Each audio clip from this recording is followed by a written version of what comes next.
ஈழத்தமிழர் நலனுக்காக அவர்களது உரிமை பாதுகாக்கப்பட வேண்டும் என்பதற்காக நம்முடைய ஒப்பற்ற தலைவர் கலைஞர் அவர்கள் 1956ஆம் ஆண்டு முதல் இன்று வரை பல்வேறு கட்ட போராட்டங்களை நடத்தி காட்டியவர் நம்முடைய கலைஞர் அவர்கள். பொதுக்கூட்டங்கள், பேரணிகள், கத உடைப்பு, உண்ணாவிரத போராட்டம், மனித சங்கிலி போராட்டம், இப்படி பல்வேறு கட்ட காலங்களில் அந்த தமிழர்களுக்காக இன்று வரை தொடர்ந்து போராடி கொண்டிருக்கிற ஒரே தலைவர் நம்முடைய கலைஞர் அவர்கள் மட்டும்தான். இன்றைக்கு வைகோ போன்றவர்கள், பழநெடுமாறன், சீமான் போன்றவர்கள் எல்லாம் ஆதரவே இல்லாத நிலையில் ஈழத்தமிழர்களுக்கு அவர்கள் தான் பாதுகாப்பாக இருப்பவர்கள் போல தினம் தினம் அறிக்கைகள்லாம் விட்டு தலைவர் கலைஞர் அவர்களை எப்படியெல்லாம் கொச்சைப்படுத்த முடியுமோ அந்த அளவுக்கு கொச்சைப்படுத்தி அறிக்கைகள் மூலமாக, பொதுக்கூட்டங்கள் மூலமாக இன்றைக்கு தலைவர் கலைஞர் அவர்களை விமர்சித்து வருகிறார்கள். நம்முடைய தலைவர் கலைஞர் அவர்களை பொறுத்தவரையில் இலங்கை தமிழர் பிரச்சனைக்காக 2 முறை ஆட்சி இழந்த இயக்கம் திராவிட முன்னேற்ற கழகம். உதாரணத்துக்கு சொல்லணும்னு சொன்னா 1976ஆம் ஆண்டு ஆட்சி கலைக்கப்பட்டது.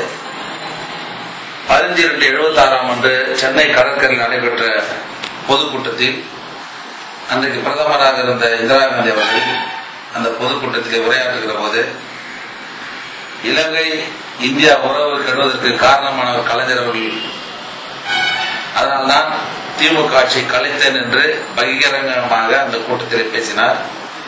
பத்திரிகையாளர்கள் தலைவர் கலைஞர் அவர்களை கேட்கிற போது தலைவர் கலைஞர் அவர்கள் இலங்கை தமிழர்களுக்காக என்னுடைய ஆட்சி போனது என்று சொன்ன இந்திரா அவர்களுக்கு, இலங்கை தமிழருக்காக இந்த ஆட்சி எழுந்தேன் என்பதற்காக நான் பெருமைப்படுகிறேன் என்று பெருமிதத்தோடு அப்போது கூறினார்.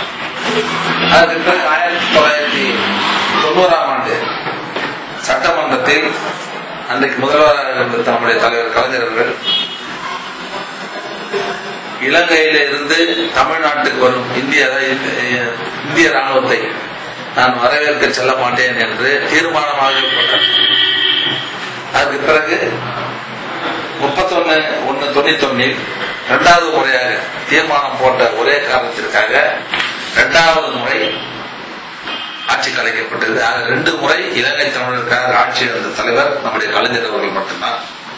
அதே போல 15/9/91 அன்று இலங்கை தமிழருக்காக போராட்டம் அறிவித்த கலைஞர் அவர்களை அன்றைக்கு முதல்வராக இருந்த எம்ஜிஆர் அவர்கள் தலைவரை கைது செய்து சிறையில் அடைத்ததன் காரணமாக தமிழகத்தில் 7 பேர் தன்னுடைய உடல்களை தீயிட்டு கொளுத்திக் கொண்டு இறந்துவார்கள்.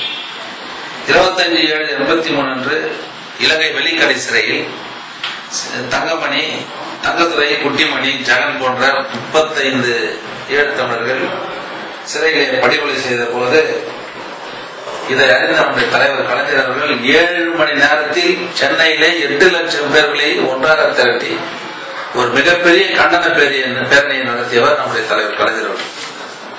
இது சாதாரணமாக 7 மணி நேரத்தில் 8 லட்சம் பேரை சென்னையில கூட்டி காட்டிய தலைவர் நம்முடைய கலைஞர் அவர்கள். அதே போல 10/8/83 அன்று மத்திய மாநில அரசு ஈழத்தமிழர் பிரச்சனையில் போதிய கவனம் செலுத்தவில்லை என்று கண்டித்து நம்முடைய தலைவர் கலைஞர் அவர்களும் நம்முடைய கழக பொதுச் செயலாளர் பேராசிரியர் அவர்களும் சட்டமன்ற உறுப்பினர் பதவியை ராஜினாமா செய்தார்கள்.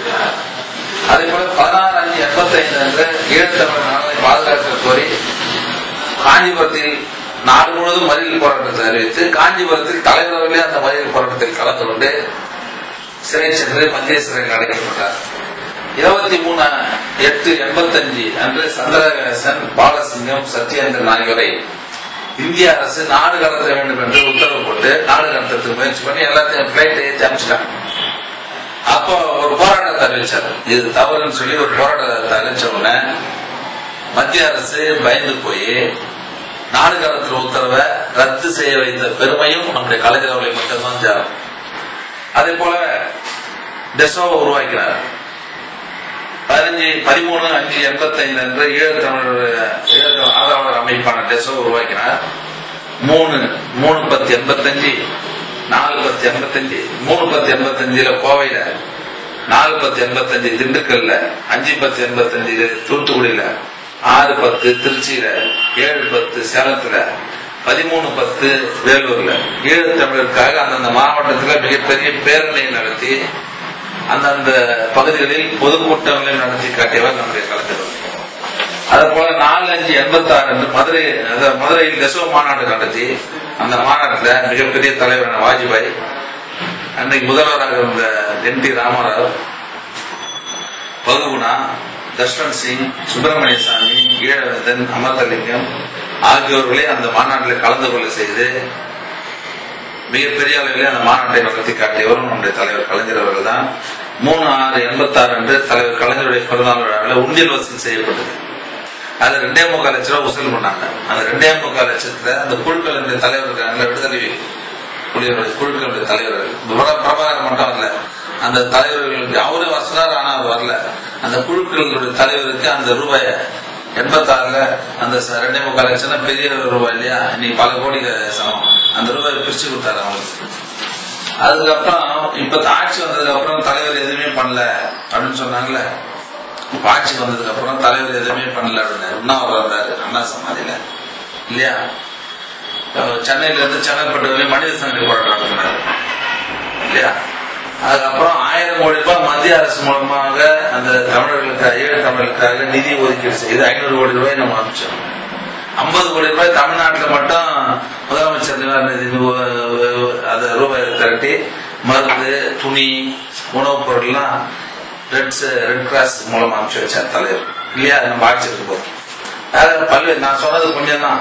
பல்வேறு கட்ட காலங்களில் 1956ஆம் ஆண்டு அண்ணாவின் தலைமையில் சிதம்பரத்தில் நடைபெற்ற பொதுக்குழுவில் இலங்கை தமிழருக்காக தலைவர் தான் முன்வைத்து தீர்மானமே போட்டார். 56 நாங்கெல்லாம் போறதுக்கு முன்ன 56ல இருந்து இன்று வரை இவெல்லாம் இப்ப இருக்கிற கோபாலசாமியோ சீமானெல்லாம் பிறந்தே இருக்க மாட்டான்.